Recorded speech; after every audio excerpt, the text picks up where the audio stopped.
Y bueno, damos inicio formalmente a este acto, siendo hoy 27 de octubre de 2022, como director del doctorado en Derechos Humanos de la Universidad Nacional de Lanús, presentar a Nicolás Omar Vargas, que va a presentar su tesis doctoral, Nevis in idem y juicio de reenvío, codirigida por el doctor Anitúa y el doctor Adrián Martín, y con el muy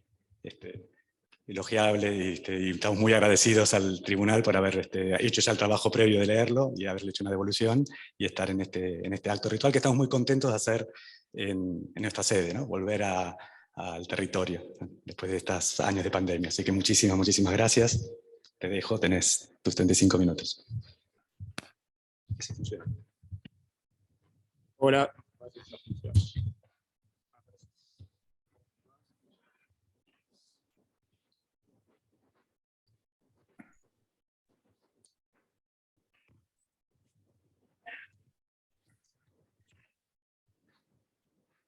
35 minutos, ¿no? No, este está apagado. Perfecto. No, pero con este ya lo tengo. Se escucha bien, Alberto, ¿no? Perfecto. Bueno, yo me sumo a los agradecimientos de Iñaki por la lectura tan atenta y tan generosa del trabajo. Y voy a tratar de en esta defensa dar cuenta de algunas cuestiones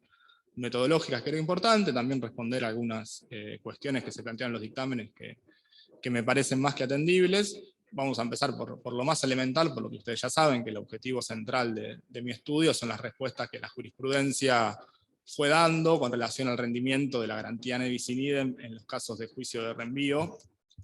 Concretamente me centro en la jurisprudencia porque, como bien sabemos todos, se trata de una cuestión que no se encuentra legislada en términos expresos, por eso es tan importante las respuestas que se van dando en el campo jurisprudencial. Concretamente la idea de la que yo partí o la que yo inicié mi investigación es que no hay un criterio jurisprudencial concreto o afirmado, particularmente en la Corte Suprema,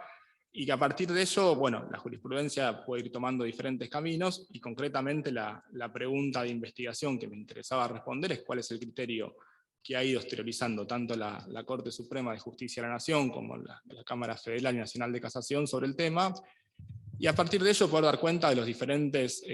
precedentes que se fueron dando y ver qué criterios surgían y ver qué razonamientos jurídicos se iban exteriorizando en esos casos. Por supuesto también que en el recorrido fueron surgiendo otras cosas que creo que no se pueden obviar en un trabajo de esta naturaleza, empezando por la cuestión de los antecedentes históricos y también cuestiones que hacen a la aplicación de la garantía en términos más generales a sus campos de rendimiento, y también por supuesto me parece que no estaba completo un trabajo sin que yo de mi opinión, os exprese mi punto de vista sobre el tema, más allá de que, si se quiere, la cuestión central o la cuestión inicial del trabajo partía en torno a la jurisprudencia, que creo que por supuesto también esa cuestión está cubierta.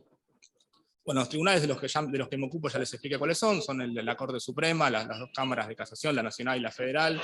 por evidentes cuestiones. La Corte tiene la última palabra sobre la Constitución, y en el caso de la Cámara de Casación, tanto federal como nacional, son los máximos organismos judiciales de la estructura federal y nacional de la justicia respectivamente. Y en cuanto al periodo de estudio, hay un doble abordaje. Por un lado, los precedentes comprendidos entre el año 2011 y 2021 para lo que es las cámaras de casación, y en el caso de la Corte Suprema entendí que era necesario ver toda la jurisprudencia que hay sobre el tema, sobre todo porque hace al recorrido, y también me parecía interesante plantear esta cuestión en clave, si se quiere, de historización de cómo la Corte fue construyendo un derecho al que le dio, de hecho, raigambre constitucional, sin que esté expresamente previsto en la Constitución, pero que sí es reconocido por nuestra tradición legislativa, de hecho es reconocido por tanto el viejo Código de Procedimientos de fines del siglo XIX, como por el Código Levene, como por el nuevo Código Procesal Penal Federal. Siempre este reconocimiento en la primera parte de los códigos que hablan de principios y garantías, más allá de la discusión sobre el valor que tienen esos principios y garantías, porque nuestra ley, no sé, a diferencia del Código Procesal Penal de Perú, que se me ocurre ahora, no establece una prelación o una fuerza interpretativa de esos principios. Pero bueno, hechas esas aclaraciones metodológicas, me parece interesante ir haciendo el recorrido a la par de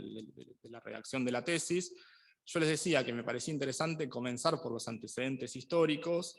considerando por supuesto que el Nevis in idem no siempre se llamó Nevis in idem, y considerando una mirada más general, no solamente desde la particular problemática del juicio de reenvío, y sí lo que me interesaba construir era o trabajar desde un derecho penal con perspectiva histórica, como dice Alberto Binder, y también trabajando en pos de tener presente esto del desbaratamiento y la ilusión de novedad que plantea Zaffaroni, no creer que esto que estudiamos ahora es novedoso, sino que en realidad son discusiones que vienen desde hace muchísimo tiempo. Por supuesto, espero que la tesis haya abastecido el requisito de originalidad, pero sí teniendo presente que hay un recorrido previo que, bueno, que traté también de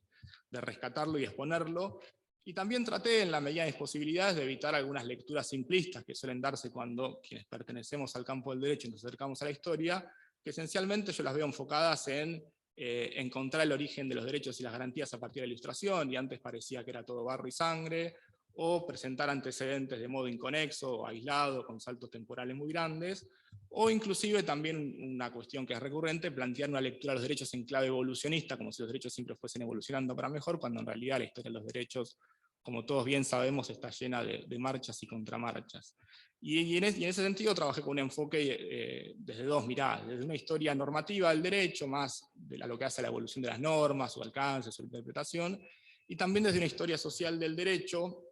que hace a lo que es la discusión, creación y aplicación de las normas a la luz de los hechos sociales. Y creo que este enfoque particularmente, de hecho lo escribí en la tesis, se cristaliza sobre todo cuando hablo de los antecedentes del common law y cómo surge la discusión sobre el doble enjuiciamiento a la luz de la competencia, digamos, que existía entre la jurisdicción real y la eclesiástica, que también da cuenta, que esto no lo escribí, pero me parece interesante decirlo ahora, que hay una cuestión sobre los límites de la soberanía, ¿no? En el caso de la facultad de castigar y cómo juega el Nevis in idem ahí. A mí lo que me interesaba mostrar, y espero haber cumplido con ese objetivo, es que hay una presencia permanente a lo largo de la historia, al menos del derecho occidental y particularmente los antecedentes que encontré de esta cuestión, y que hay vasos comunicantes entre algunos antecedentes, pero no en una clave evolucionista, pero sí que hay cuestiones que son retomadas y van, digamos, siendo una construcción por acumulación de lo que es el derecho. En la segunda parte de la tesis me ocupé, digamos, en el segundo capítulo, en rigor, de las cuestiones que hacen a la caracterización, definición y fundamentación. A mí me parece que en este punto es importante construir una definición que comprenda todos los posibles campos de aplicación de la garantía, es decir, que contemple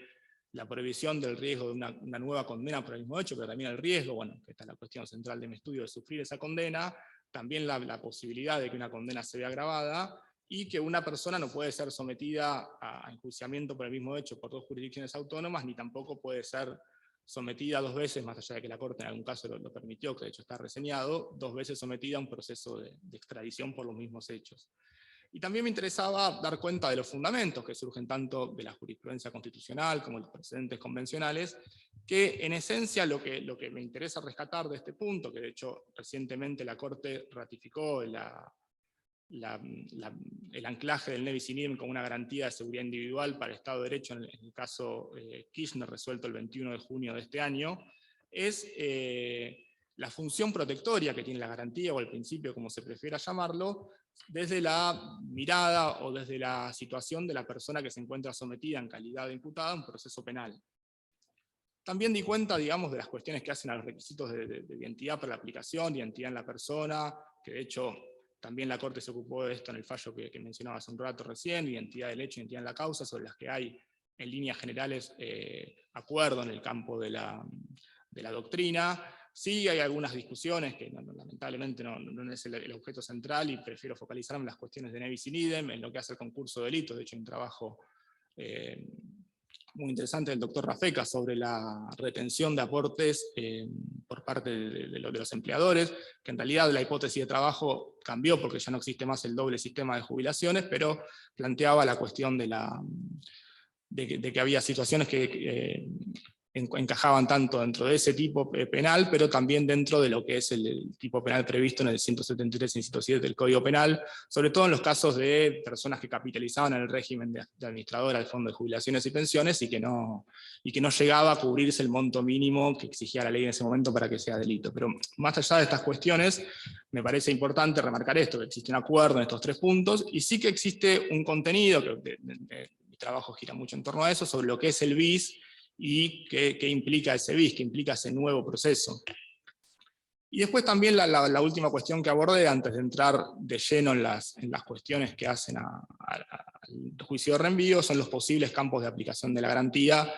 que identifiqué varios, empezando por el más elemental, el más claro, que es la cosa juzgada, siguiendo por la aplicación de la reincidencia, la concurrencia de sanciones administrativas y penales, los casos de litispendencia, la determinación de la pena, lo que hablamos recién de los concursos de delitos, los procesos de extradición, también su aplicación en el ámbito del derecho penal internacional, más allá de si podemos discutir si es una materia autónoma o no, y también lo que hace a los procesos de extradición. En ese caso, yo sé que hay un señalamiento del doctor Rafecas en su dictamen que habla de algunos desarrollos que quizás son algo escuetos o que no tienen la suficiente entidad. Por supuesto que me hago cargo de esa cuestión. Yo lo que creo que acá juegan dos cuestiones. Una, si se quiere, de orden formal, de reglamentación del doctorado, cual es que por disposición creo que de la comisión, si no me equivoco, las tesis no pueden tener más de 250 páginas, por lo cual no tenía mucho más margen para extenderme, más allá de que algunos temas lo merecían. Pero también lo que me parecía interesante era no hacer un estudio autónomo de cada tema, porque algunos tienen un peso realmente que ameritaría, o como hubiese llevado una tesis de miles de páginas, o que me hubiese llevado una dispersión muy grande, pero sí lo que me interesaba mostrar es que estamos frente a una garantía con muchísimos campos posibles de aplicación, pero con muchísimas excepciones y particularidades también, que creo que en cierto modo es algo que tampoco escapa a lo que es el ne bis in idem y el caso del juicio de reenvío. Ya en el cuarto capítulo, como les decía, me interesaba entrar en la cuestión ya de lleno y en términos teóricos, para ver cuál sería, digamos, mi postura y cuál sería mi posicionamiento, sobre todo en función de lo que se viene discutiendo y en función de lo que se viene diciendo también en ciertos ámbitos. Me pareció necesario en este punto incluir los posicionamientos de los organismos que aplican el derecho internacional de derechos humanos, particularmente la Corte Interamericana y también el Comité de Derechos Humanos de Naciones Unidas, que en un caso uno aplica el artículo 8.4 de la Convención Americana, el otro el 14.7 del Pacto, y tanto uno como otro son muy firmes en decir que para que se aplique la garantía tiene que haber cosas juzgadas, es decir, el juicio de reenvío no se encuentra comprendido o abarcado, como prefieran decirlo, por esta garantía. También me interesaba mostrar cuáles son las posturas que se dan en el ámbito de las reuniones científicas, digamos, que hacen a nuestra disciplina, particularmente en el ámbito internacional, la Asociación Internacional de Derecho Penal, en los congresos donde trató el tema, lo que viene diciendo va en el mismo sentido que los organismos que aplican el Derecho Internacional de Derechos Humanos, pero sí a nivel local, en los Congresos Nacionales de Derecho Procesal Penal, se ha promovido una interpretación que sí entiende que el juicio de reenvío no puede realizarse por aplicación del principio ne bis in idem, y también di cuenta un poco de las posturas de la doctrina nacional, teniendo en cuenta los autores y las autoras más representativas. Sí, para construir mi postura o mi posicionamiento sobre el tema, más allá de considerar lo que ya venía diciendo, me parecía necesario, o me pareció que tenía que tener en cuenta algunas cuestiones que creo que son centrales. Una es la cuestión de si el juicio de reenvío se considera un nuevo juicio o la continuación del mismo, no la continuación del mismo juicio en términos estrictos, sino la continuación del mismo proceso, ¿no? Esta cuestión de que alguien se pregunta si es un double jeopardy o un enjuiciamiento continuo. Y esto me conectó con algunas cuestiones en clave o en términos de cultura jurídica, es decir, bueno, ¿en qué lugar nos vamos a posicionar? Sobre todo teniendo en cuenta que nuestra tradición jurídico-legal tiene la particularidad de que nuestro texto constitucional tiene, digamos, una perspectiva más cercana a lo norteamericano, pero en cambio los diseños de los códigos tienen una lectura más cercana al derecho continental. Entonces ahí hay una cuestión que en lo procesal lo vemos constantemente, y me parecía interesante posicionarme en este lugar, es decir, de hecho, en ese tramo recuerdo haber citado mucho el libro de Garapuan sobre cómo se juzga en Francia y cómo se hace lo propio en Estados Unidos. Y por supuesto, me parece que es imposible que un estudio de derecho procesal, más aún un estudio que trabaja cuestiones vinculadas al juicio, omita el juicio por jurados, que es la gran novedad de este siglo, y que es por fin el cumplimiento de la triple manda constitucional sobre el establecimiento del juicio por jurados. Y no es para nada menor la cuestión, porque el juicio por jurados lo que establece es que frente a un veredicto absolutorio, el proceso se termina en ese momento. Hay alguna excepción, creo que la ley de Río Negro habla de veredictos obtenidos de modo fraudulento y demás, pero ya estamos andando en otro terreno. Lo cierto y lo concreto es que no hay un derecho de la parte acusadora a recurrir esa sentencia. Entonces, hay una cuestión ahí que no es para nada menor, que de hecho ha sido aceptada por la jurisprudencia de los lugares donde se implementa el juicio por jurados, particularmente en la provincia de Buenos Aires, donde se impugnó la falta de recurso del acusador en más de una ocasión, y de hecho hace unos pocos días la Corte Suprema Provincial ratificó la constitucionalidad de esta norma, y me parece que esta cuestión tiene que ser considerada a la hora de pensar el tema. De hecho, ahí cité el trabajo de Binder, en su momento estaba en prensa, ahora ya se publicó el último tomo de su tratado, y lo que plantea Alberto Binder es que si bien el juicio por jurados tiene sus particularidades, sus propias instituciones, tiene que haber vasos comunicantes con el resto del proceso penal, es decir, algunas cuestiones, principios, derechos y garantías deben ser aplicados. Y a partir de eso me interesaba trabajar, digamos, una construcción que trate de darle al juicio, o que el juicio oral recupere la centralidad que tiene, que entiendo, y acá entra no solo la cuestión, mi rol de doctorando, sino mi rol de defensor público ante los tribunales orales, cierta degradación que viene sufriendo el juicio oral, o cierta marginación que viene sufriendo en detrimento de mecanismos, digamos, de justicia consensual. Y una de las conclusiones a las que llegué es que esto también pone en crisis la posibilidad de que se impongan condenas, digamos, en instancia revisora. Y sí también me parecía interesante revisar la cuestión del derecho al recurso de la parte acusadora, digamos, porque yo lo que entiendo es que la Corte Suprema le viene dando un alcance a ese recurso que es mayor que el que reconocen los propios organismos internacionales, y paradójicamente lo hace amparado en la normativa que esos organismos aplican.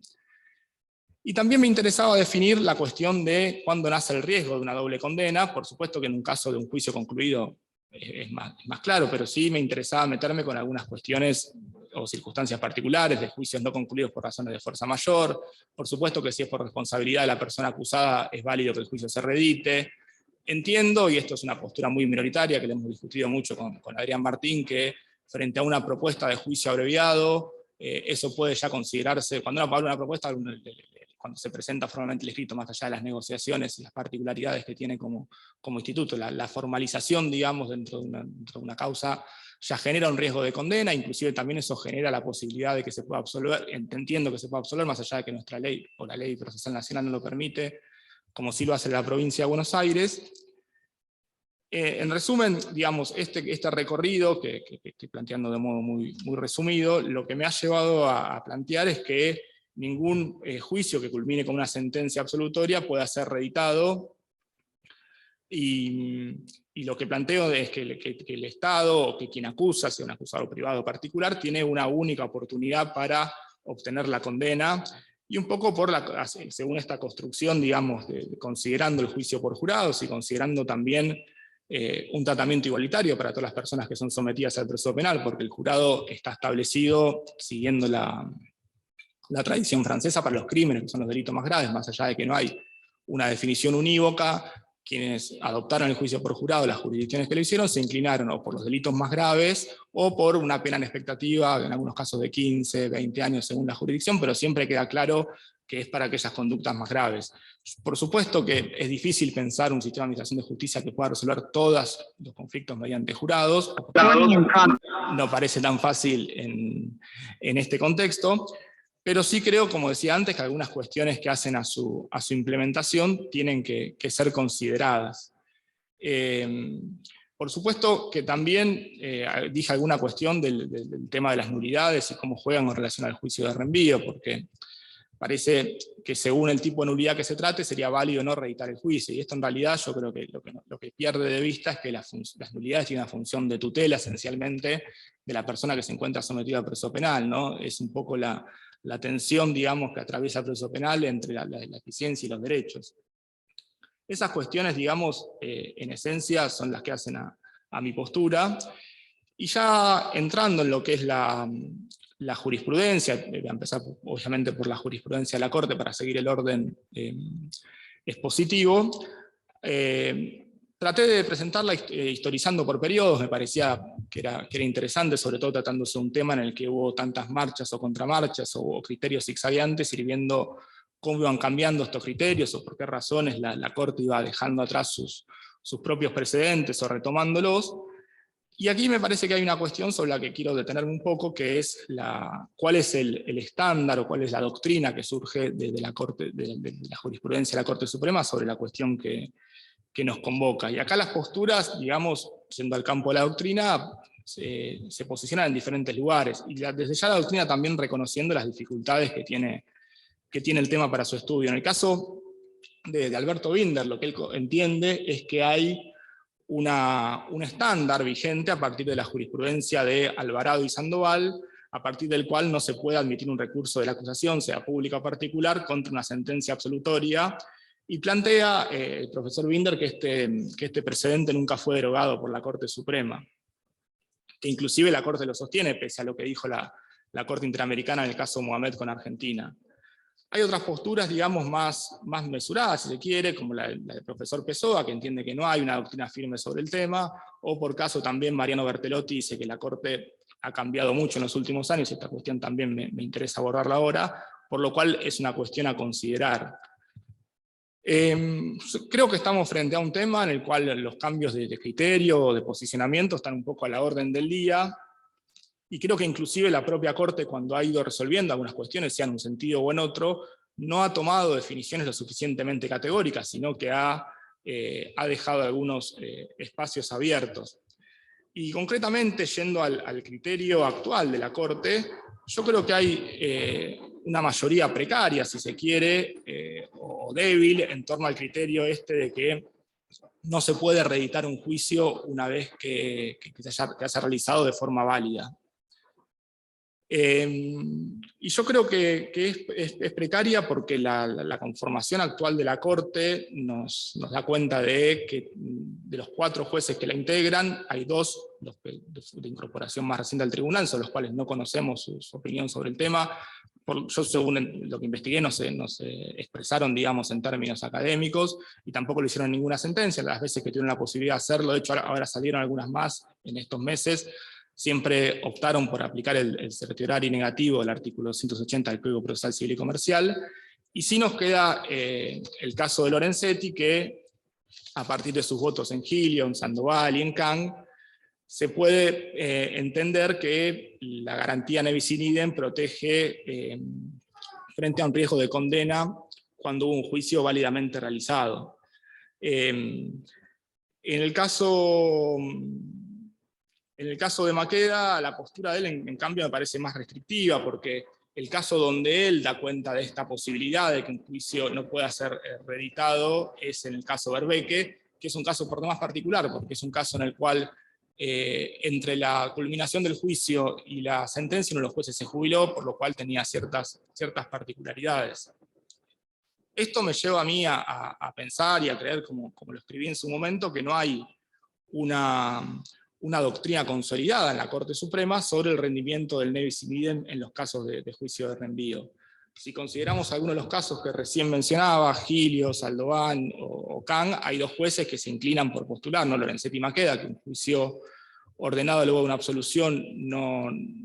realizado de modo regular, el juicio siempre es importante, la Corte remarca esta cuestión de que sea un juicio válido, no puede ser realizado, pero la realidad es que yo no veo aquí una doctrina de la Corte que emerja con claridad, por ejemplo, como en otros temas, como la constitucionalidad de reincidencia, por ejemplo, donde hay más allá de una disidencia de Raúl Zaffaroni, hay un criterio muy claro de la Corte que cambia las composiciones y sigue incolume. A mí me parece muy atendible el planteo que hace Alberto Binder sobre la vigencia de un precedente Alvarado-Sandoval y que la Corte nunca lo revocó. Pero lo cierto y lo concreto, y acá creo que voy a ir entrando un poco en la observación que me hace, que es muy, muy certera, por cierto, yo entiendo que la Corte no tiene una obligación de seguir sus precedentes, y menos aún tiene una obligación de manifestar su derogación. Yo, de hecho, lo que planteo en mi tesis, en realidad con apoyo en algunas personas que se han dedicado a estudiar la teoría del precedente con mayor profundidad, es que no hay una obligatoriedad horizontal, en todo caso que lo que hay es manifestaciones de seguimiento. Y concretamente lo que plantea Binder, para tratar de dar una respuesta frente a una observación tan certera, es que tiene algunas divergencias con la teoría del precedente que utilizo yo, que es la de la obligatoriedad atenuada, y la importancia que este presupuesto teórico tiene en la consideración del problema que nos convoca. Van a tener que permitir hacer una pequeña digresión para aclarar algunos conceptos sobre doctrina del precedente, y sobre todo por algunas cuestiones que parecen bastante llamativas a la luz de la jurisprudencia más reciente de la Corte. partiendo, digamos, de esta idea, ¿no?, de que la doctrina del precedente es la regla, o las reglas que establecen el valor de los precedentes jurídicos y cómo deben ser aplicados, cómo pueden ser derogados, cómo pueden ser modificados, cómo se determina también la ratio decidendi, es decir, cuál es el holding del caso. Y también el precedente lo podemos ver de las 4 dimensiones que plantea Tarufo, una institucional vinculada a la estructura judicial, es decir, a la verticalidad del precedente, si es obligatorio para los organismos judiciales que están hacia abajo, si es horizontal, si es obligatoria para los organismos que están a la par o para el mismo organismo. La cuestión objetiva, que hace a la determinación de la ratio decidendi y lo que es obiter dictum, es decir, todo lo que no sea ratio, lo que se diga más allá del caso. Que esto, bueno, acá hay un parteaguas en cómo se posicionan los sistemas legales. Algunos sistemas legales no ponen en cabeza a los tribunales determinar con precisión cuál es la ratio del caso, que es nuestro caso, más allá de una excepción de la Corte que ahora voy a mencionar. Y en otros casos, como en México con las tesis jurisprudenciales, la Suprema Corte tiene que establecer con precisión cuál es el estándar aplicable, más allá de lo que resuelve en el caso. En nuestro caso podría pensarse como algo más parecido a lo que sucede en Estados Unidos, donde la Corte resuelve un caso y a partir de ese caso, bueno, luego llegan otros casos donde define el alcance de lo que dijo, o a veces vuelve hacia atrás o termina de darle forma, digamos. Por ejemplo, puede ser un ejemplo muy simple, pero la Corte en Arriola plantea la inconstitucionalidad de la tenencia de estupefacientes para consumo personal, y luego llegan algunos casos donde se discute si esta resolución alcanza los espacios carcelarios, que es lo que resolvió hace poco, entendiendo que sí, por una cuestión de igualdad, si se quiere. Después también está la exigencia del precedente, si tiene que haber una jurisprudencia constante, si, de hecho tenemos algunos antecedentes en derecho público provincial, en Río Negro, en Chubut, que hablan de 3 sentencias de inconstitucionalidad para que una norma sea abrogada o derogada, o si basta con un solo precedente. Y después también, entrando un poco en la cuestión que plantea Binder, la eficacia de la jurisprudencia, es decir, si es obligatoria, si es persuasiva, si tiene un valor ilustrativo. Por supuesto que estas 3 categorías son 3 categorías posibles, se pueden abrir un universo mucho mayor, pero creo que funcionan muy bien como ordenadores. Y la Corte, particularmente empezando por lo que es la eficacia horizontal, ya desde los primeros casos que resuelve, de hecho en el caso Thomas Tompkinson, que creo que lo menciono en la tesis, que está en Fallos 1.148, cita un caso anterior para resolverlo. Pero hasta fines de la década del 30, la Corte no tenía una línea tan definida sobre la obligatoriedad de la jurisprudencia, pero ya en el caso Barreta, en 1939, dice que la solución de los casos, como principio general, tiene que buscarse en sus propios fallos. Y siempre hablando, por supuesto, de la obligatoriedad horizontal, es decir, la Corte frente a su propia jurisprudencia.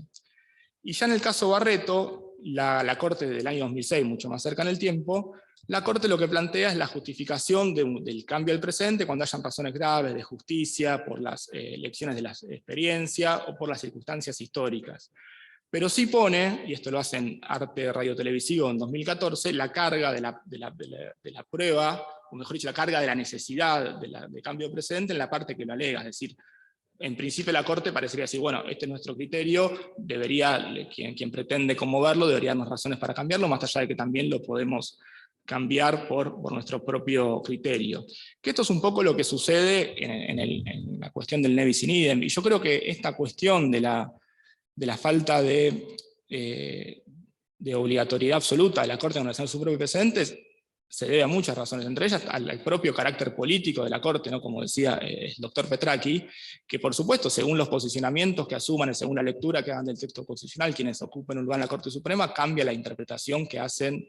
de las normas. Y por supuesto también hay situaciones donde inclusive los propios jueces cambian de criterio. Creo que es el caso de Fait, si no me equivoco, justamente que estamos hablando con el tema de Arriola, que cambió el criterio por entender, que por supuesto también es bienvenido siempre y cuando provenga, como fue el caso, de una actitud reflexiva, que también atienda a los cambios, digamos, sociales, y si no, estaríamos en una situación donde la jurisprudencia de la Corte sería algo pétreo, que nunca podría cambiarse, pero sí, obviamente, la jurisprudencia de la Corte está muy atada a los vaivenes o a las particularidades, digamos, de su conformación. Por eso mismo, yo creo que tiene cierta, esta cuestión, digamos, que me abrió un poco del tema central de mi tesis, alimenta, si se quiere, mi idea de la debilidad que hoy tiene la Corte Suprema con relación a la cuestión del juicio de reenvío y y su relación con el ne bis in idem. Porque además, más allá de la cuestión de la debilidad de los precedentes, la otra cuestión que juega es que la Corte viene en diferentes casos. Yo, de hecho, hay uno que se publicó justo pocos días después de entregar la tesis, viene revocando absoluciones, la Corte ordenando nuevos juicios, y si bien no habla sobre el ne bis in idem, lo cierto es que es una cuestión que afecta al ne bis in idem. De hecho, el fallo que salió justamente después de la presentación de la tesis es el recurso de hecho deducido por EMD, resuelto el 3 de marzo, y lo que la Corte termina anulando es una absolución dictada por un tribunal oral federal de Formosa, que fue confirmada por la Sala de la Casación Federal que intervino, que creo que fue la Sala 3, y la Corte lo anula por entender que en el caso no se aplicó la perspectiva de género que el caso requería. No conozco los pormenores del caso, ni tampoco es la discusión esa, digo, si el acierto o no de la resolución, pero sí la Corte lo que está haciendo es ordenando realizar nuevos juicios frente a juicios que considera válidos o que los anula a partir de la doctrina de la arbitrariedad. Entonces hay una cuestión que creo que hace mella, más allá de mi posicionamiento personal, sobre lo que es la definición de la Corte en materia de ne bis in idem.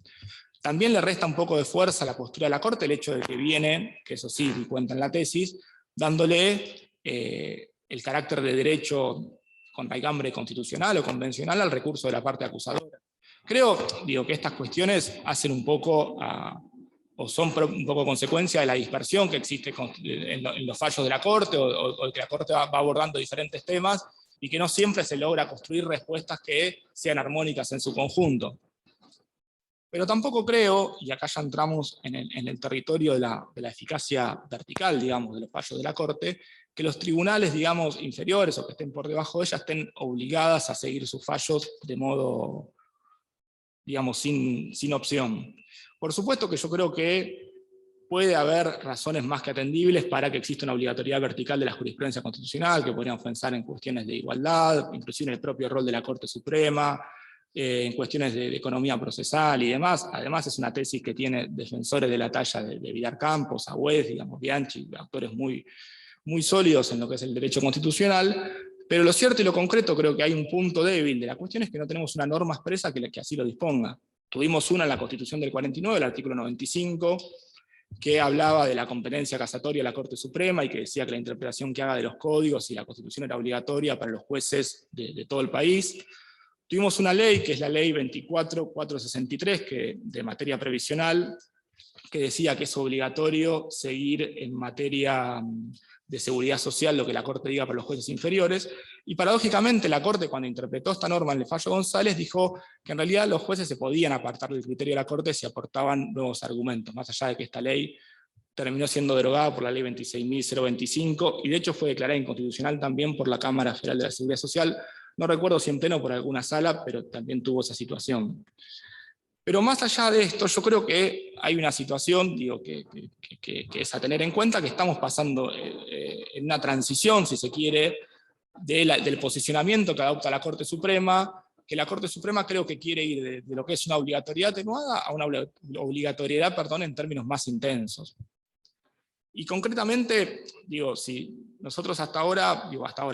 hace un tiempo, lo que la Corte venía diciendo, en Cerámica San Lorenzo, en los casos presentes, pero todo en Cerámica San Lorenzo, que es el más conocido, es que la Corte decide en casos concretos, que eso no resulta obligatorio para casos análogos. Después decía que los jueces inferiores tienen que conformar sus decisiones de acuerdo a esas resoluciones, lo cual hablaba de cierta autocontradicción.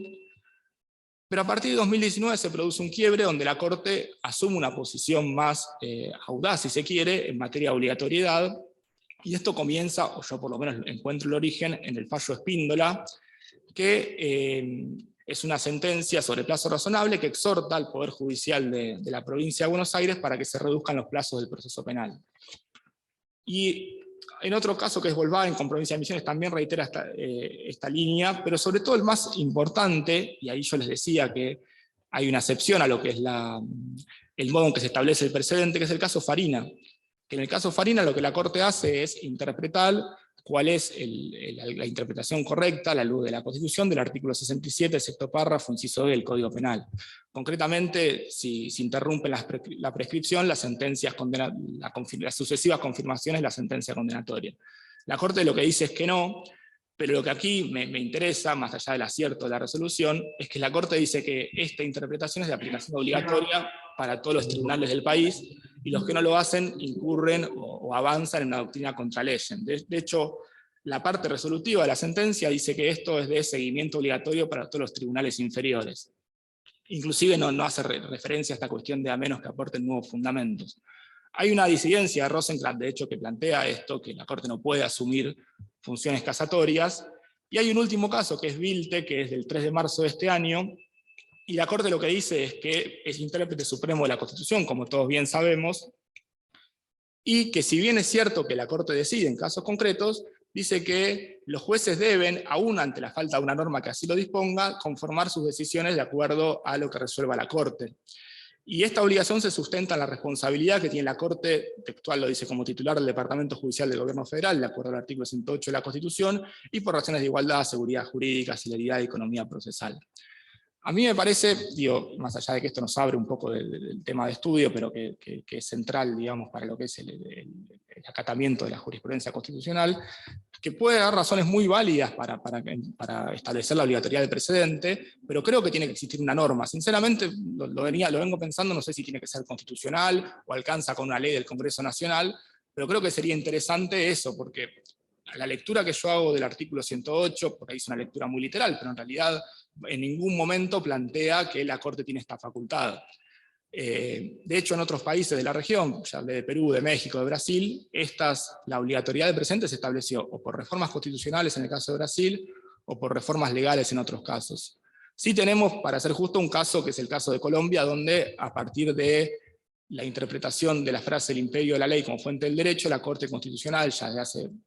casi 30 años, viene estableciendo la obligatoriedad de sus precedentes. Pero yo creo que hay una cuestión ahí a evaluar, que es la cuestión de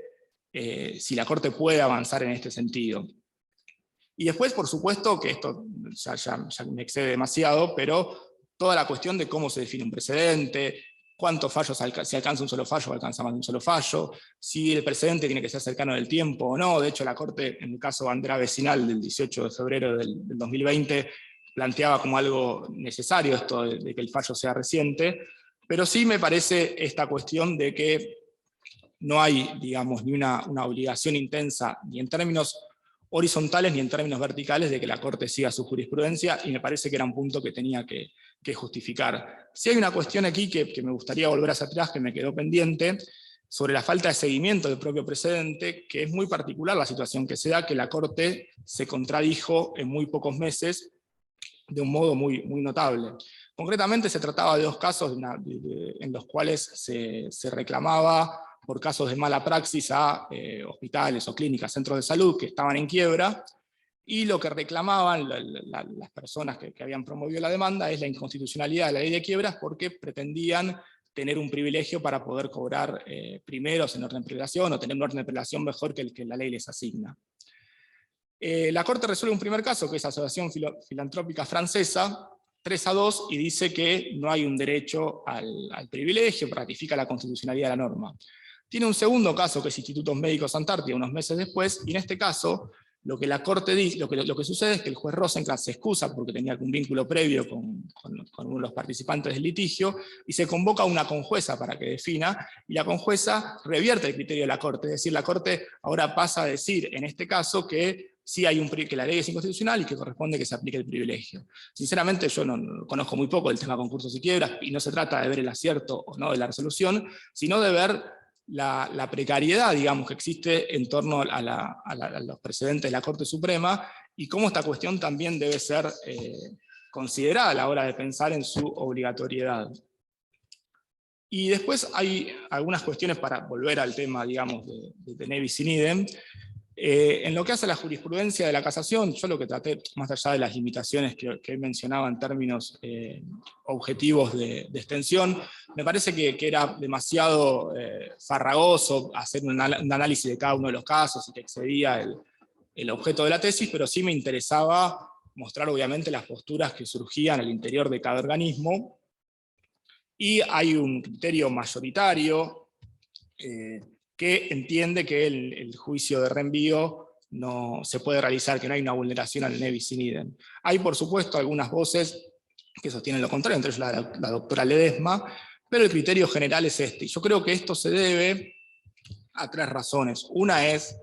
la definición del derecho internacional de derechos humanos, que es muy contundente al respecto. La segunda es la falta de definición de la propia Corte Suprema, con sus criterios oscilantes o sus mayorías poco claras, que inclusive también, una pequeña nota al pie, ¿no? La cuestión de los precedentes de la Corte, qué pasa cuando la Corte resuelve algo, pero no hay comunidad de opiniones, o cada voto tiene sus particularidades y demás. Y después la tercera cuestión es la tradicional reticencia del sistema de justicia penal a pensar en soluciones que amplíen derechos. Y esto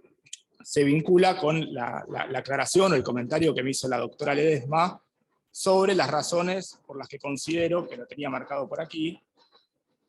que las respuestas jurisdiccionales en tratamiento obedecen a la búsqueda de un diseño del proceso penal que sea respetuoso de las exigencias constitucionales. Yo en realidad, que es la frase con la que cierro la tesis, lo que quise decir no es que toda la jurisprudencia, en realidad yo creo que todo ejercicio de la actividad jurisdiccional debería tener esa finalidad, o uno quiere pensar eso, pero que sí, en aquellos casos donde se rescata la vigencia del ne bis in idem, sí hay una búsqueda de un proceso penal respetuoso de las garantías constitucionales. Y no me parece para nada menor que, tratándose de una cuestión que no está legislada y que tiene todas las particularidades que ya sabemos, que aún siendo de modo poco claro por la Corte Suprema con vaivenes, o aún siendo de modo minoritario en los tribunales, emerja la cuestión. Creo que ahí hay una cuestión, si se quiere, latente, o una pulsión, una búsqueda de un proceso penal que se ajuste al Estado de Derecho. Creo que el sentido de mi frase iba en ese sentido, en rescatar esos precedentes o esas líneas de pensamiento que buscan un proceso penal, un sistema de enjuiciamiento más acorde a los estándares constitucionales, y que deje atrás toda la tradición y la herencia inquisitiva que tanto peso tiene. Yo creo que ya estamos, ¿no?, de tiempo. Bueno, por suerte no me quedó nada sin poder decir, pero bueno, en esencia esas eran las cuestiones que me parecía importante compartir en la defensa, y bueno, vuelvo a agradecer la generosidad en la lectura y la posibilidad de estar acá. Muchas gracias, Nicolás. ¿Uno de ustedes? Alberto, ¿querés comenzar vos con la devolución o...? Hay que desmutearlo. Sí, ahí estoy. Bien, muy bien, felicitaciones por la exposición. Yo tengo dos observaciones, que no son extremas, no son críticas, sino son discusiones con el autor, pues también es una instancia de discusión. La primera tiene que ver con algo que me parece que es un acierto de la tesis, que es llevar al problema del ne bis in idem, que es un presupuesto del objeto de la tesis, al plano central que tiene que ver con la firmeza de la absolución. Inclusive Mayer nos había desviado un poco con aquel artículo famoso de inadmisibilidad de la persecución múltiple, donde planteaba todas las alternativas que tiene que ver con el ne bis in idem, desde reincidencias, tradición, las cosas que también que la tesis señala, pero que no dejan de ser accesorias, porque el núcleo que tenemos que resolver en términos políticos y a partir de ahí avanzar es el de la firmeza de la absolución, digamos. Ese es el punto central. Y el non bis in idem como una limitación alrededor de esto. Y en eso hay un acierto de la tesis en empujar a esa discusión. Me hubiera gustado que se avanzara más, en el sentido de que si vos tomás el mismo proyecto Mayer, los últimos 25 años, llamémosle ya la legislación procesal penal democrática o constitucional democrática, es decir, los últimos 25 años, desde el proyecto Mayer o el Código Modelo de Iberoamérica hasta hoy, se ha avanzado mucho en este tema. Se ha avanzado mucho en este tema, y de hecho la firmeza de la absolución dictada en primera instancia en el juicio, que era algo que la doctrina clásica lo ponía siempre, llamándole doctrina clásica a lo que decía de la Rúa, el artículo de Núñez, Clariá, bueno, artículos que el corpus teórico del modelo mixto, que es donde estudiamos todos originalmente, siempre las ponía en dudas y generaba cosas. Hoy día ya se ha avanzado mucho, porque vos tenés la absolución firme del jurado, está bien señalado, por más que después tengamos el problema que está bien señalado, porque es inclusive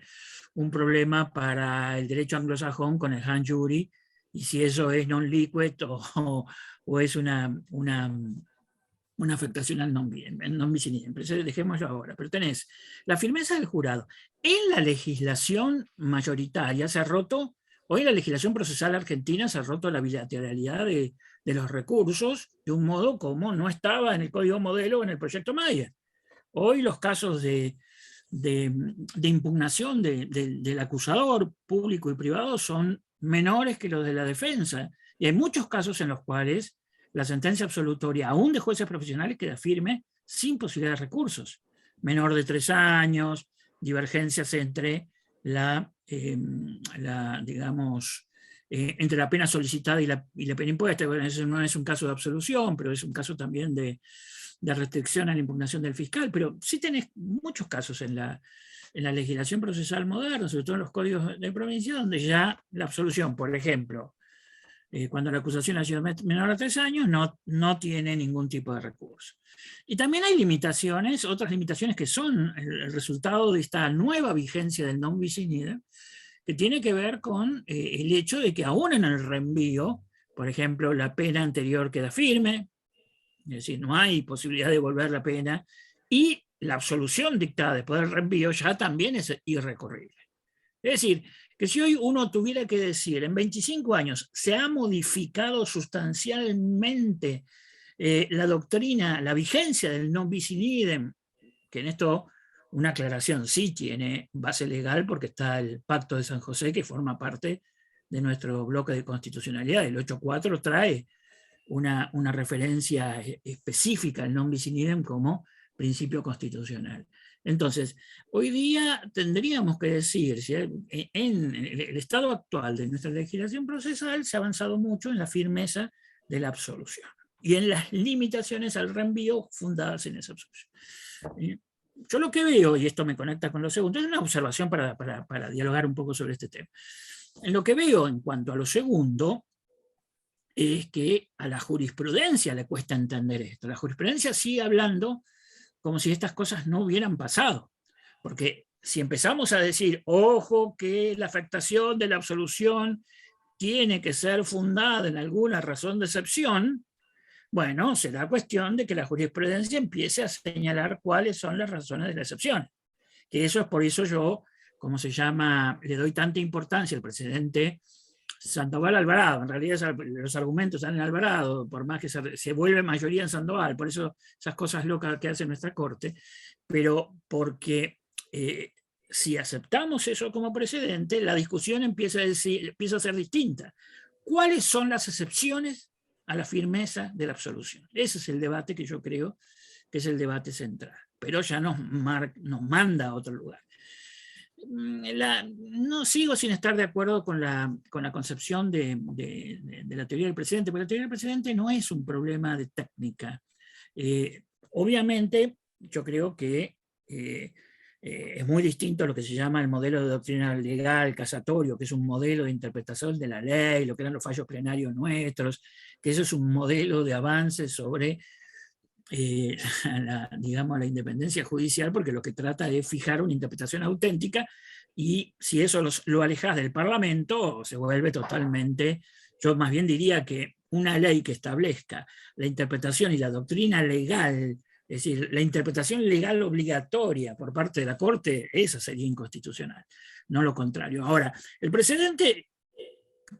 por eso tampoco me gusta, y en esto no es una observación a la tesis, porque es una de las doctrinas contra las que peleamos siempre, lo que dice Legarre y compañía. El punto está que se funda en otro principio que a mí me parece que es cardinal en nuestra Constitución. ¿Quién puede negar que el principio de igualdad ante la ley es un principio cardinal de nuestra Constitución? Nadie.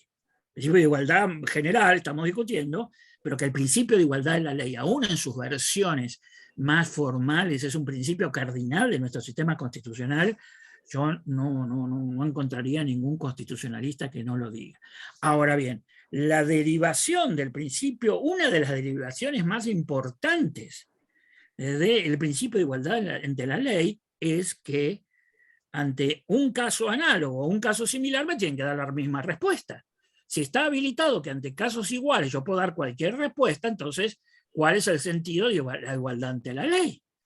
Porque, y esto es muy importante porque, claro, establecer un orden estamental en la ley ya es más fácil detectarlo, y los legisladores no no se animan, pero hoy día la mayor afectación a la igualdad de la ley está dada en una jurisprudencia caótica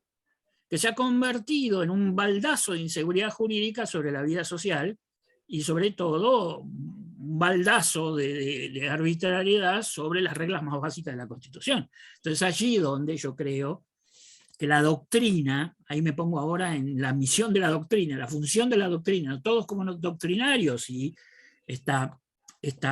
el doctorado cumple una función de decir, aspiro a ser parte de, digamos, del cuerpo de doctrinarios, eso es lo que hoy estamos evaluando, y me parece que estás altamente capacitado para hacerlo, para ingresar, tiene que cumplir esta misión. Entonces ya lo decía Carrara, es decir, nosotros, desde los excesos del bionaturalismo hasta la visión más política del realismo norteamericano, siempre ha estado diciendo, vamos a ordenar un poco lo que hacen los tribunales. Entonces, si a la visión caótica que tiene la Corte le agregamos una doctrina que describe esos laberintos y no le dice, señora Corte, usted está diciendo que sus fallos son obligatorios y por principio de igualdad ante la ley, ¿cómo no van a ser obligatorios para su misma, para usted misma? Que la doctrina histórica del precedente permite darle siempre un cambio por razones históricas, valorativas, hechos muy seriamente, algo mucho más difícil que cambiar las mayorías entre los jueces, eso, pero es el centro de la doctrina del precedente. Pero que existe esta obligación, existe como una obligación constitucional y que tenemos nosotros el deber de señalárselo con claridad a la Corte, me parece que es una de las tareas de la doctrina en la Argentina actual de la defensa de un derecho penal constitucional. Ese es el centro de la observación, que yo creo que inclusive va un poco más allá de la tesis, que me parece que encara esto y tiene su mayor virtud en tratar de, digamos, de ordenar un poco la visión jurisprudencial, aunque me parece que te termina ganando el desorden de la jurisprudencia frente a la sana voluntad de ponerle, digamos, límites al desorden judicial. Hoy la doctrina tiene que ponerle límites al desorden judicial. Bien, esas son las dos observaciones.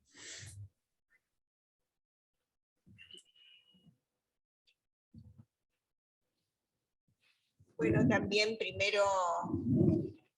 felicitar a Nicolás por la presentación. Creo que se escucha. Felicitar a Nicolás por la presentación. Realmente, y por el esfuerzo de esta investigación. Y también me quedó rondando un poco esto, ¿no? Porque desde alguien que vive las dificultades de un avance, desde la jurisprudencia, donde es exasperante, dice por ahí, creo que en un caso Casal, y parece letra de Zaffaroni, la evolución de la jurisprudencia, es la doctrina la que viene a empujar. Pero me parece que detectaste muy bien que el problema está justamente en la bilateralidad de los recursos. Por eso identificás muy bien como el impacto que produce el juicio por jurados y cómo aquí se termina precisamente al desaparecer la bilateralidad de los recursos como regla. Tenemos BRP versus Nicaragua que nos está mostrando una excepción, pero es una excepción extraordinaria, no quiere decir que esta sea la regla, pero las leyes, el 99% diríamos de las leyes de juicio por jurados acaban con la bilateralidad de los recursos. Pero siguiendo también en esta línea de Alberto, pensaba en el nuevo Código Procesal Penal Federal, los límites que le pone esta bilateralidad de los recursos. Tenemos 10 o 11 motivos de revisión en cabeza del imputado, y solamente 4 que se limitan a cuestiones, a mi ver, exclusivamente de derecho, como posibilidades de recurso del acusador, con lo que le está poniendo un fuerte límite al recurso, a la bilateralidad de los recursos. Y otro límite se lo pone por ahí, creo que es el artículo 365, si no me equivoco, pero está por ahí, que específicamente cuando habla de la posibilidad de recurrir del acusador, deja en claro que el acusador puede recurrir solo una vez, es decir, que terminamos con aquella crítica permanente de Mayer de la bilateralidad de los recursos en el sentido de recurrir al infinitum, ¿no? A mí misma me tocó intervenir por tercera vez en un juicio, juzgar por tercera vez a una persona. Entonces se está poniendo un límite en este sentido, que es además la línea que se sigue en toda la nueva legislación, esta discusión de si debe mantenerse un mínimo de bilateralidad y toda la discusión que suelen plantear desde los derechos de la víctima, que yo creo que no tiene derecho al recurso, sí tiene derecho de acceso a la justicia, pero no derecho al recurso. Pero creo que detectaste bien que el problema está allí en la bilateralidad, y yo pensaba, lo señalaste también a partir de Mohamed, ¿no? Porque la Corte tuvo la gran oportunidad de decir que los tribunales del recurso no podían condenar. Y menos encima condenar como lo hacen, ¿no? Sin juicio. Pero no lo hizo, y me parece que a medida que multiplica esta decisión de la llamada casación horizontal, que no sé por qué tiene que seguir siendo casación, este modelo nuevo, vuelve a debilitar un precedente que también comparto con Alberto, que no ha sido conmovido, porque la doctrina del precedente requiere de una manifestación en sentido concreto, a partir de la cual no se trata de cuántos fallos la Corte dicta y con cuántos fallos modifica su precedente, sino que tiene que ver con que la Corte, en sentido concreto, aborde la misma problemática y justifique de una manera diferente por qué va a cambiar su precedente, y no lo ha hecho, ¿no? El precedente Sandoval, Toma Alvarado, pareciera que sigue estando vigente, pero entiendo las debilidades que advertís desde la jurisprudencia, y también la aclaración que haces ahora en orden a la Constitución, al aporte desde lo constitucional, que yo quería un poco que vos lo explicaras. Pero a mí me parece que el punto para seguir trabajando está ahí, justamente en el de la bilateralidad de los recursos, que vos lo descubriste y acentuaste el tema del jurado, pero se me ocurre que ahí debería seguir la investigación, porque creo que cuando uno hace una tesis doctoral da un primer paso fuerte, ¿no? En términos de investigación, y ya entra en otra, como en otra órbita, en otro espacio. Muchas gracias, Nicolás. Gracias. Bueno, no tengo mucho más para agregar, más que también felicitarte por este trabajo, agradecerte también el esfuerzo. En mi caso como docente y como juez también es un trabajo que muy esclarecedor y con un nivel de actualización muy interesante, sobre todo en mi caso por lo menos, que yo no transito tanto el terreno del derecho procesal penal y más el del derecho penal de fondo. Así que bueno, en ese sentido, nuevamente resaltar la calidad del trabajo. Dos cuestiones te quería hacer alguna mención. Es muy impactante, bueno, que del relevamiento que vos hiciste en ese trabajo de investigación, y lo terminás rematando aquí sobre el final de tus conclusiones, cuando decís que, cito textual, una abrumadora mayoría de los integrantes de las cámaras de casación entienden que para el ne bis in idem debe aplicarse, que para que el ne bis in idem debe aplicarse tiene que existir una sentencia firme, ¿no? Creo que este es un obstáculo gigantesco, digamos, un gran obstáculo en pos de explorar alternativas para canalizar un poco la idea que vos proponés, y un poco también el sector de la doctrina que acompaña esta contrapropuesta frente a esta postura bastante fuerte de la jurisprudencia. Entonces, lo que te quería preguntar en este sentido es si vos estuvieras a cargo de la política criminal del Estado, digamos, concretamente, ¿cómo podrías resolver esto? ¿Cómo encararías? Teniendo en cuenta que el camino de la jurisprudencia parece que está bastante cerrado, ¿no? Eso es en línea con lo que decía la doctora Ledesma. Sería interesante que quizás vos, a partir de todo lo que hiciste aquí, en el futuro quizás, o como corolario de este trabajo, hagas alguna propuesta de índole legislativa, me imagino, ¿no? Como un hito, digamos, que quede ahí a futuro, digamos. Y por otro lado, la otra cuestión, vuelvo a algo que es un tema que a mí me interesa particularmente, que es la cuestión de la reincidencia. Vos la tratás en tu trabajo de tesis, la mencionaste también en tu exposición. Ahí también, ¿no? Lo que se ve, a partir incluso de tus consideraciones, es que hay una severa discrepancia o una creciente discrepancia entre la jurisprudencia de la Corte y de tribunales inferiores, ratificando la constitucionalidad de la reincidencia, por decirlo de alguna manera, y un creciente sector de la doctrina que viene propugnando, bueno, seguir el camino de Gramajo, ¿no? También con la declaración de reincidencia en concreto. Y en ese sentido también te quería preguntar, aprovechando tu experticia y la profundidad de tu trabajo de investigación, ¿cómo ves el futuro de este tema? ¿Cómo te imaginás cómo va a evolucionar este tema en el futuro? Si podemos esperar que también en algún momento la Corte dé un paso adelante, así como lo hizo en Gramajo con la multirreincidencia, y también lo haga con la reincidencia. ¿Cuál es tu impresión sobre esa cuestión? Esas dos cuestiones quería. Perdón, lo mío no es ni una pregunta, es algo que a lo mejor yo no escuché bien, no sé si pasó un tren, pero no escuché bien, cuando te referiste al juicio abreviado. Hablaste de una diferencia entre la provincia y la nación, y ni en un lado ni en el otro hay obligatoriedad de aceptar el acuerdo de juicio abreviado, y la Corte en Aráoz expresamente habla de la necesidad de motivación en ambos, pero no sé si yo te entendí mal, cuando yo te entendí como que habías afirmado que había una diferencia, pero esto simplemente sí, no. Por fuera de la tesis, porque fue una acotación, una nota. No, bueno, ya estamos, ¿no? Bueno, a ver, vamos a empezar por lo del final, por la cuestión de la aclaración del juicio abreviado. Yo lo que planteaba es que en el caso del fuero nacional o fuero federal se puede rechazar el acuerdo, y se puede, bueno, presentar otro, o avanzar hacia el juicio, bueno, o seguir el camino que puede seguir cualquier trámite penal. En cambio, en la provincia de Buenos Aires... No, a la resolución, digamos, el rechazo en el fuero nacional o federal...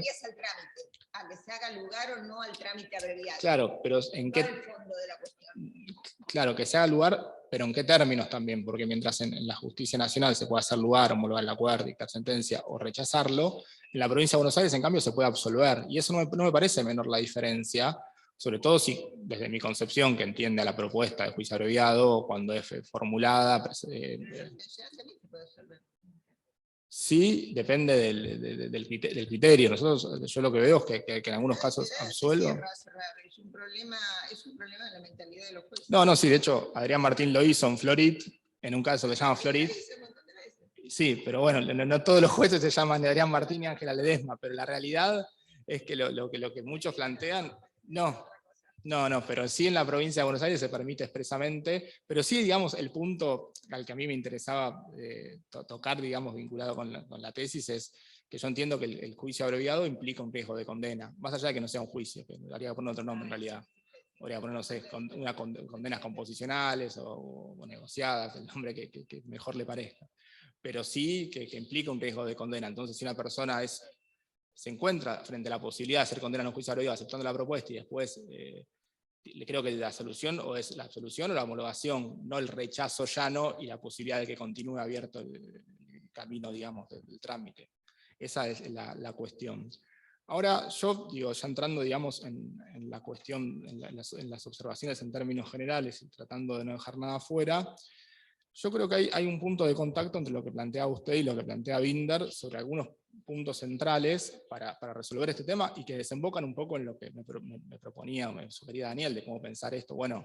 en términos, digamos, de una reforma legal. Claramente, hoy por hoy, el camino, digamos, de la jurisprudencia, salvo algunos criterios minoritarios, está vallado por esta cuestión de que si no hay una sentencia firme con carácter de cosa juzgada, no se aplica el levis in idem por aplicación de Mohamed, de la observación de general del Comité de Derechos Humanos y todo lo que ya sabemos.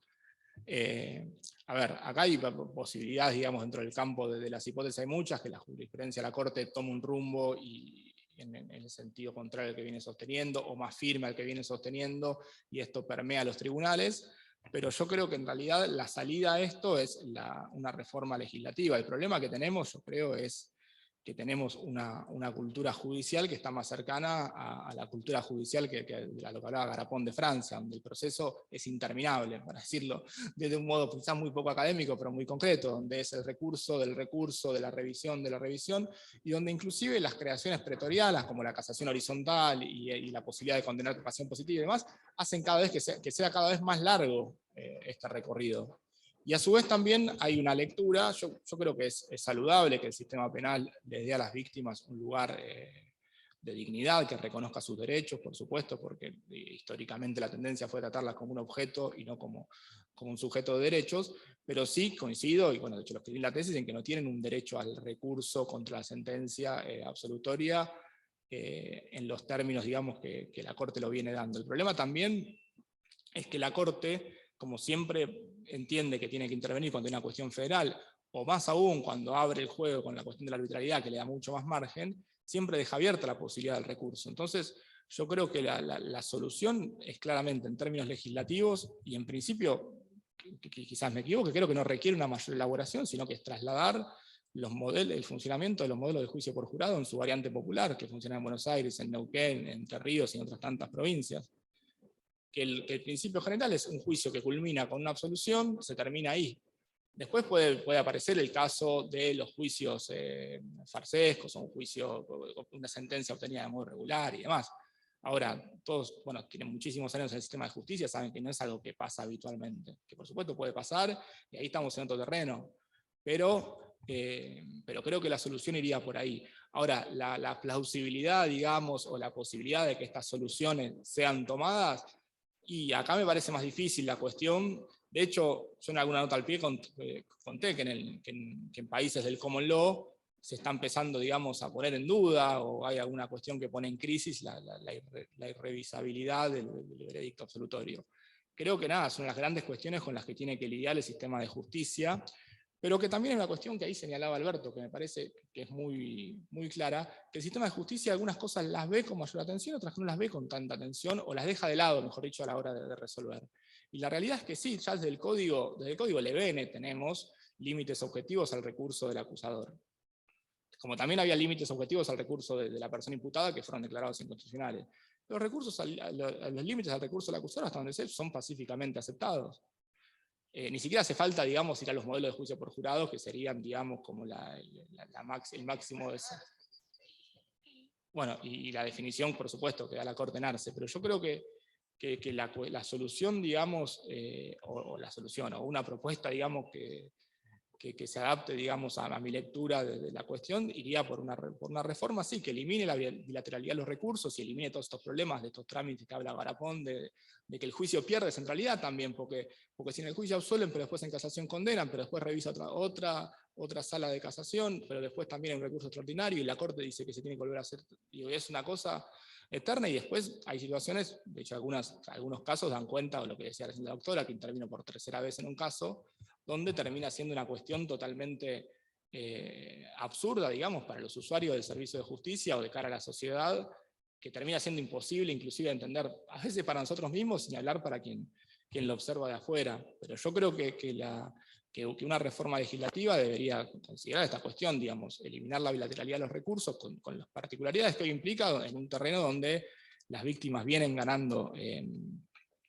cada vez más terreno, y seguir en esa senda. Sí, la cuestión de la reincidencia que mencionaba recién Daniel, yo creo que hay un divorcio muy grande entre las posturas, digamos, del pensamiento penal más crítico, más ilustrado, como quieran llamarlo, y la jurisprudencia. Pero creo que no es un tema nuevo, porque hasta donde sé, Zaffaroni, ya en los plenarios de la Cámara del Crimen, planteaba la inconstitucionalidad de la reincidencia. Y evidentemente, nada, es una cuestión que no permea en el discurso jurídico, digamos, donde en tantas cosas, como en tantas cosas que plantea Alberto Binder con relación a cómo debería funcionar el sistema procesal penal, hay una distancia muy grande entre lo que se postula, haciendo una lectura constitucional del proceso penal, las instituciones penales, y cómo funcionan las instituciones en la práctica. Creo, perdón por el pesimismo, pero que la constitucionalidad de reincidencia hoy por hoy no corre riesgo, digamos, ser conmovida en el ámbito de la justicia nacional y federal, más allá de algunas excepciones y algunos pronunciamientos. Pero la Corte cada vez que tuvo posibilidad, de hecho la última vez lo hizo en Álvarez Ordóñez, no, en Arévalo. En Arévalo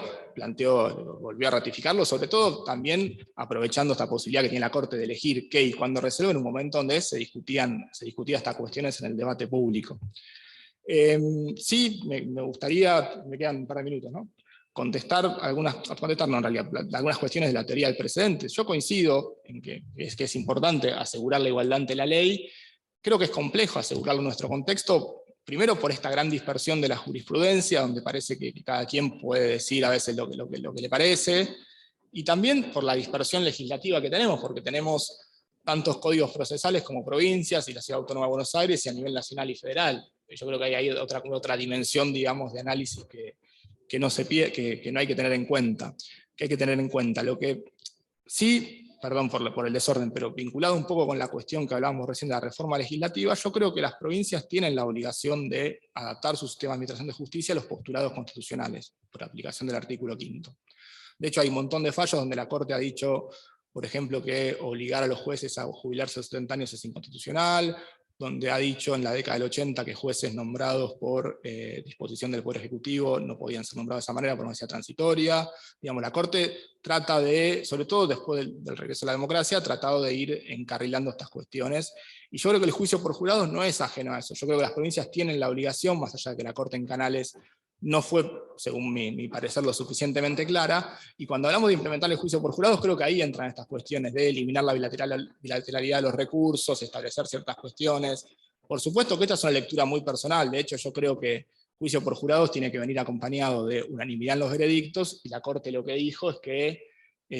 no es necesaria la unanimidad, sino que la exigencia constitucional habla de 2/3. En realidad, una cosa es el juzgamiento con jueces o juezas profesionales, otra cosa es el juzgamiento con jurados, donde la unanimidad tiene un rol central, y de hecho la cuestión de la unanimidad se encuentra vinculada al jurado estancado y a la única posibilidad que existe en el marco de un jurado de reeditar un juicio, que es cuando se da el jurado estancado y cuando además la acusación es sostenida.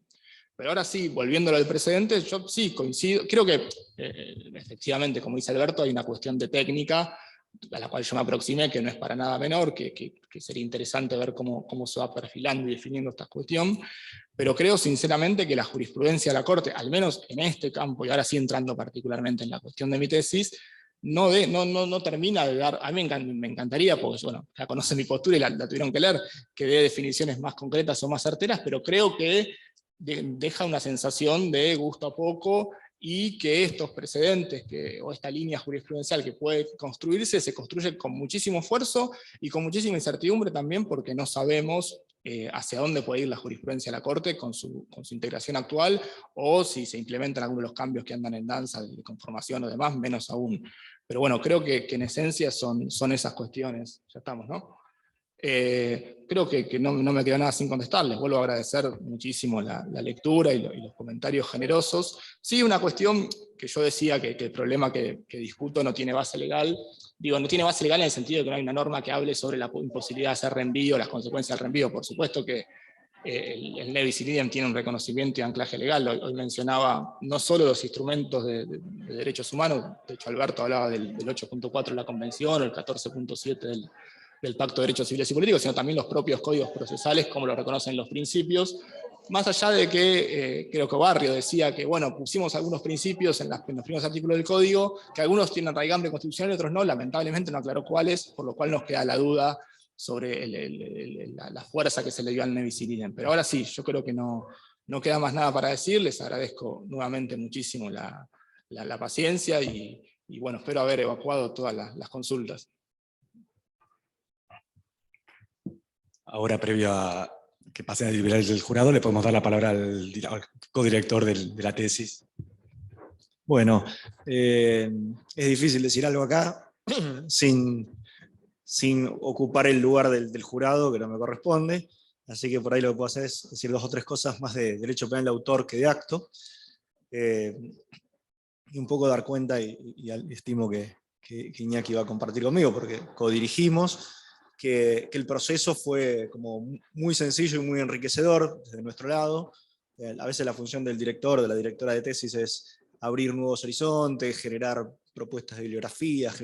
impulsar, tirar más allá, y acá muchas veces la línea era inversa, digamos, ¿no? Las propuestas venían de parte de Nicolás y las propuestas de seguir discutiendo otras cosas, un poco en línea de lo que dijo un par de veces ahora en la defensa, y que me parece que sobrevuela todo el trabajo de Nicolás, que es pensar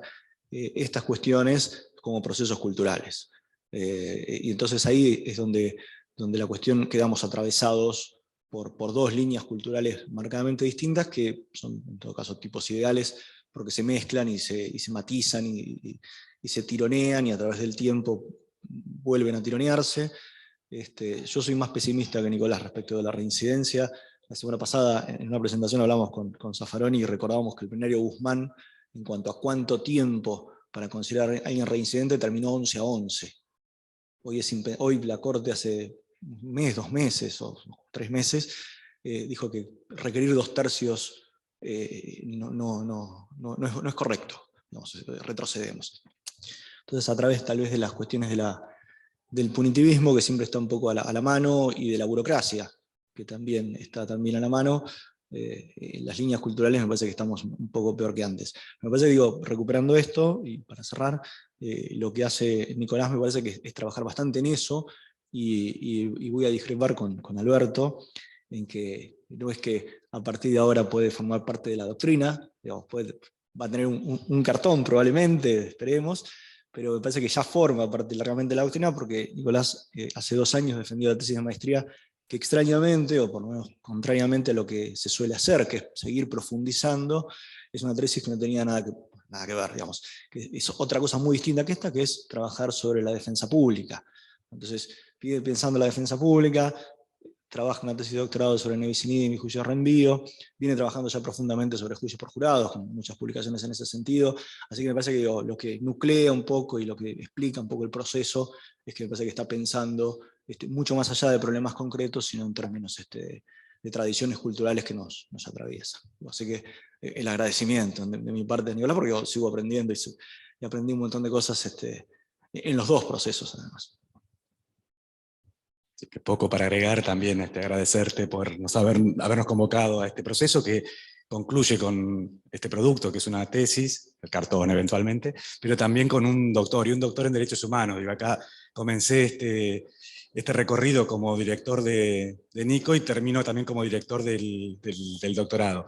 que no tenemos muchos doctores, doctoras, y que especialmente, es una tesis jurídica, es doctor en Derecho, pero con esta especial vinculación con la protección de los derechos humanos, que culmina los 2 procesos, el de la tesis doctoral y el del doctor, quiero decir. Y pasaron muchas cosas en estos años, no solo hizo esto, la otra tesis de maestría, fue padre, es defensor oficial, le pasaron muchas cosas y tuvimos la fortuna, creo, de acompañarlo en todas ellas, así que simplemente decir eso. Y ahora asumo el otro rol, me pongo el otro sombrero, Alberto, de organizador un poco de esto, y sí, proponemos entonces una sesión privada de los 3 miembros del tribunal. Se pueden quedar los directores con voz pero sin voto, en todo caso nos quedamos para ayudarlos en la parte técnica, y el resto sí. A los que